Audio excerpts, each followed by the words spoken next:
Hello, and welcome to part one of the Worldview Connections on Marriage and Family series, Keys to a Healthy Marriage. So, we're going to have some tips throughout these videos. Tip number one, our first tip, is recognize any unrealistic expectations you may have. How you think affects the quality of your marriage. The expectations you have on entering marriage, the commitment you make to your relationship as a couple, and having a positive attitude all have a great bearing on the success of your partnership. People who enter marriage with unrealistic beliefs and expectations often feel frustration, anger, and dissatisfaction when their expectations go unmet. On the other hand, people who have more realistic expectations and think about their partners in more positive ways, often giving them the benefit of the doubt, have more satisfying marriages. Because no person is perfect, happiness in marriage is higher for a person who focuses on the positives rather than the negatives in her or his spouse and relationship. Remember, too, that how you think about a situation can lead to how you act. What do you expect in your marriage? Throughout these videos, feel free to pause them, rewind them, watch them together, watch them alone, come back together after watching them and discussing some of these parts. These are very important questions, very important items we'll be discussing. What do you expect of your spouse? Try this exercise. Number one is each question indicate whether you think the following statements are true or false. Number one says, because we're in love, we should never disagree. Do you think that's true or false? The next question is, or statement, my spouse should know what I'm thinking and feeling without my having to say it. Is that true or false? The next one statement is, my spouse will never change, for the better or for the worse. Do you think that's true or false? Number four, I will always feel those exciting, passionate feelings for my spouse. Is this true or false? If you thought these statements are unrealistic, then you're on track. They are all false. Research shows that people who strongly hold these expectations are usually less satisfied in their marriages. Let's go back to number one. Having conflict is a normal part of being in a relationship with another human being. There's nothing wrong with your marriage if you have disagreements. Skills for managing disagreements and conflict are very important for healthy relationships. Some recommendations are offered in the next parts of this throughout this series. Let's look at number two. Although a few people might be quite good at it, mind reading is a rare skill. A person can love you deeply and still not be able to know what you're thinking or feeling. We shouldn't expect the other to read our minds, to know what we're feeling. Number three, people can and do change and grow throughout their lives. And remember, when you hit some rough spots, in most cases, people can change for the better with support, love, and encouragement. For number four, long-lasting love experiences some highs and lows and passionate feelings. Mature love takes time to grow and is better described as strong feelings of connection, caring, and respect for the other person. Marriage is much more than the happily ever after you see in the movies. All couples have differences and disagreements. The issue is not whether you have disagreements, but how you manage them. Couples who stay together learn how to turn romantic, fairy tale love into real, lasting, committed, mature love. Tip number two, share your expectations with each other. People enter marriage with very specific expectations and beliefs about how things should work and who should do what. Have you talked about some of these? We're going to go through some questions here. We're going to go through some topics and look at them separately. Compare your answers together and talk about it. You might find some very interesting differences. Again, feel free to rewind or pause the video and discuss the items as you need, but let's look at the first one. Who will or should do these tasks? You, your spouse, both of you, or are you not sure? Talk about it. The first one is indoor tasks, though, cleaning and dusting. The next task is who or will or should do the outdoor tasks, mowing the lawn, caring for the garden. Again, discuss these things or think about them. You, your spouse, both of you. Who will give guidance and discipline to children?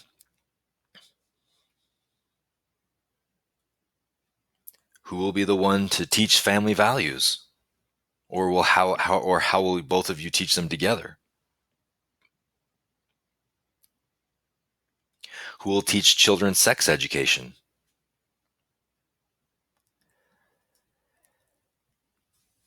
What about financial tasks? Paying the bills, planning the family budget, and other things like that. What about family responsibilities? Grocery shopping? What about taking the children to school and activities? There are other things to consider and to discuss together that are important. Spirituality, which church will you affiliate with? What about marital roles? Who will initiate sex and romance or social activities, contacting extended family or reaching out to friends? Again, there is no right or wrong answer to this, but what you will work out together as a couple.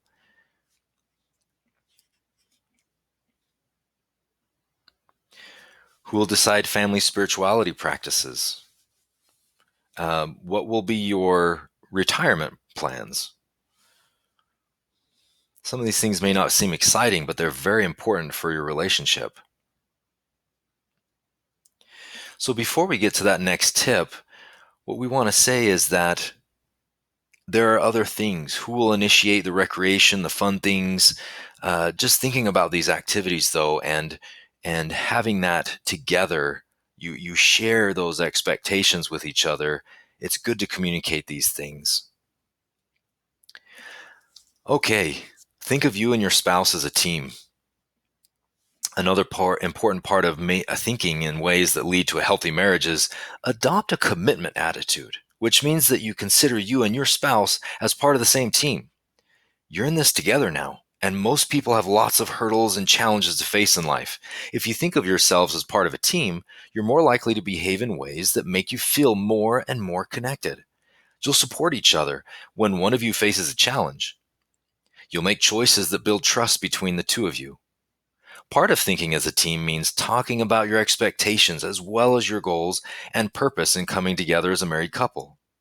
You and your spouse grew up in different families, have had different experiences, and think differently. Whether it be something as small as who you think should take out the trash or as large as deciding whether and when to have children, share with your spouse your expectations, your hopes, and your desires. Failure to talk about what's in your heart and mind can quickly lead to frustration and disappointment. The more agreement you and your spouse have in terms of your expectations and beliefs, the greater your chances of harmony in your marriage. If you find that you and your spouse share very different views in any area, it may be wise to come to some sort of agreement that you're both comfortable with before you get married. When there are differences, try to work for common ground. Keep in mind that in marriage, when one spouse loses, both lose. Strive for solutions that satisfy both members of your marriage team.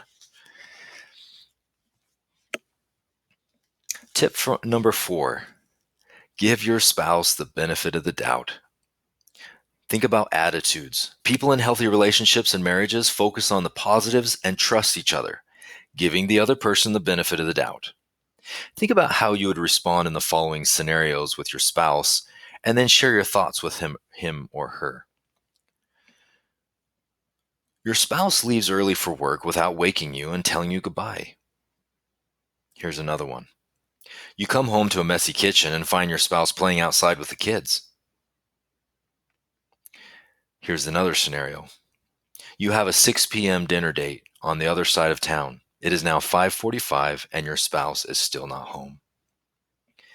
Now, in these scenarios, in her thinking is, I'm going to seek understanding before I assume the worst of my spouse. And in one of the scenarios, she can say, I'm going to ask why he left without saying goodbye before making assumptions. He could think to himself, I'm going to ask her why she is late before getting upset or assuming the worst. But together, ultimately, you come together and you need to say, okay, we are both going to seek understanding before assuming the worst of one another. Because in each of those scenarios, you could easily choose to feel slighted, ignored, or frustrated. Was that your first instinct? Did you find that there's also a more positive way to think of each of the scenarios? How thoughtful that he didn't wake me. Or, she wanted me to rest as much as possible. Or, how wonderful that she takes time to nurture the children. Or, what a wonderful involved dad he is. Something must have kept her at the office. I'll bet she's upset that she's running late. Or, I hope everything's all right. It is not like him to keep me waiting. It should be easy to see that when you think more positively about a situation, you're more likely to act more positively with your spouse. Even though it might seem that how you think about a situation just happens, you can control your thinking and decide to have a more positive attitude about your spouse. Learning to do this is a skill that leads to a greater happiness and satisfaction in marriage. But what if you gave your spouse the benefit of the doubt and you were wrong? When you've been let down frequently, it may be difficult for you to give your spouse the benefit of the doubt. In such cases, talking about your frustrations and deciding together how to change the situation is important. Each one of you will need to focus on changing some behaviors that are distressful to the other, as well as reinforcing the positives. Instead of constantly pointing out when a spouse does something wrong, try to notice and comment when your spouse does something right. Focus on the positive. For example, if he or she constantly forgets to call when behind schedule, try doing something really nice the first time he or she does remember to call. People typically respond better to praise than to criticism. So that's tip number 5, leads us into focus on the positives in your spouse and in your marriage.